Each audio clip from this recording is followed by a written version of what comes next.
spectre of Delphi, who breathed thick green clouds of poison, and rested uneasily. She had once been so mighty, so strong, so great, so proud. Alas, the fast Dracaena knew that her life ran out.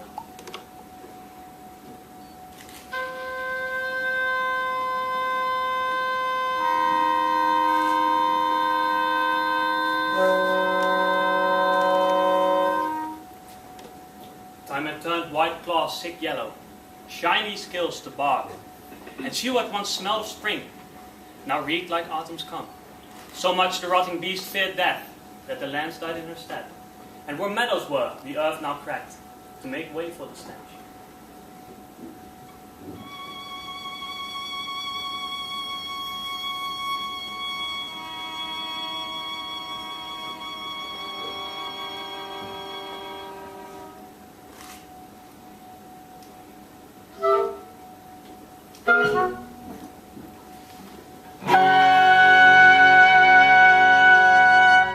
By decree of jealous Hera, to the beast far in the past, Python had hunted Leto, had given Apollo's mother no rest.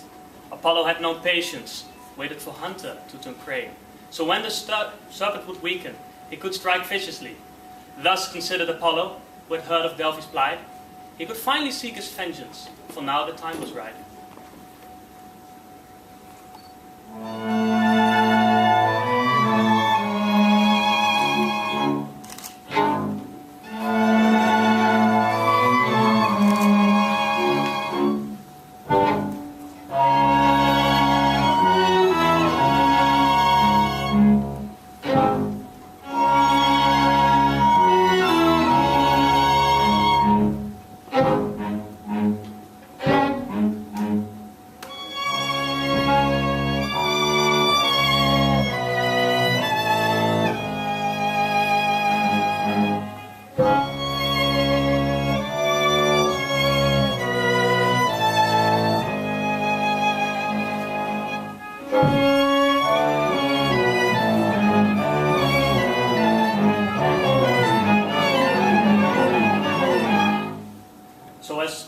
So as the monster rested, as Dracaena defiled the land, Apollo sang arrows of silver to be fired by his hand. Then for days on end he carved from you a bow so grand that to bend it took the strength of gods, which no mortal hath.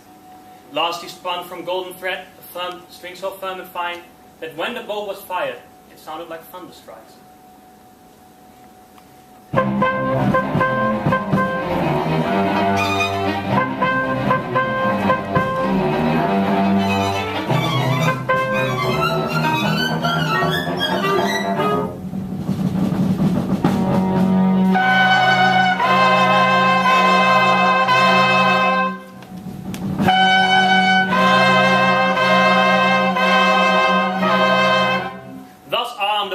Python at Parnassus' foot, standing in colossal shadows as the serpent blotted the sun like only giants could. "I have come seeking justice," Apollo then called out, "and I will find it here this dawn, for Olympians never rout." The creature turned her eyes down slowly, gazed upon he who dared disturb her rest. Then a sigh rumbled the mountains, and she replied, "At last."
you, Cerberus, but I have no strength to leave this realm, as I am bound to the earth.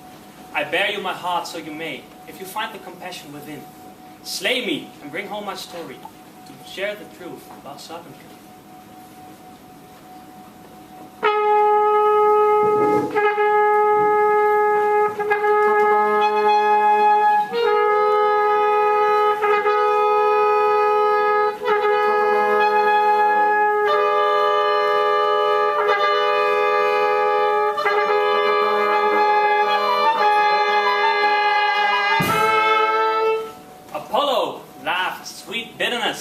And responded with a bite. I do not deal with monsters. I hereby claim my right. Your protests will be fruitless. Your cries will go unheard. If death you wish, then death you'll have. But it will be at my word.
So said, he took an arrow, laid it on his bow, and instead of full the heart, he aimed it far too low.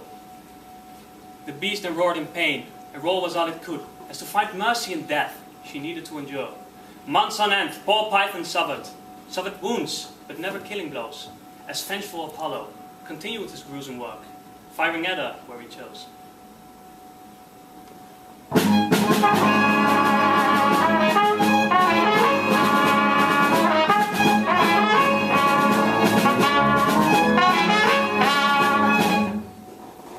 After a full year had passed, silence dawned once more, for Apollo had pierced the scaly heart, and now Python was gone.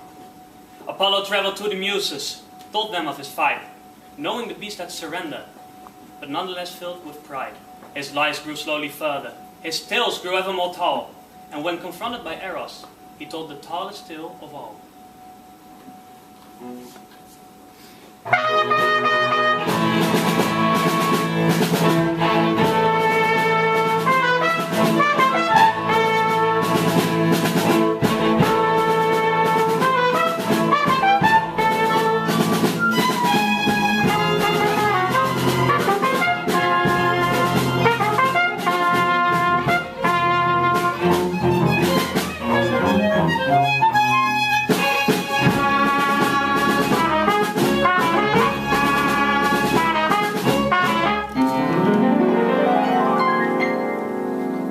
Apollo laughed at Eros, who doubted his narrative, and added with great arrogance the following parting words.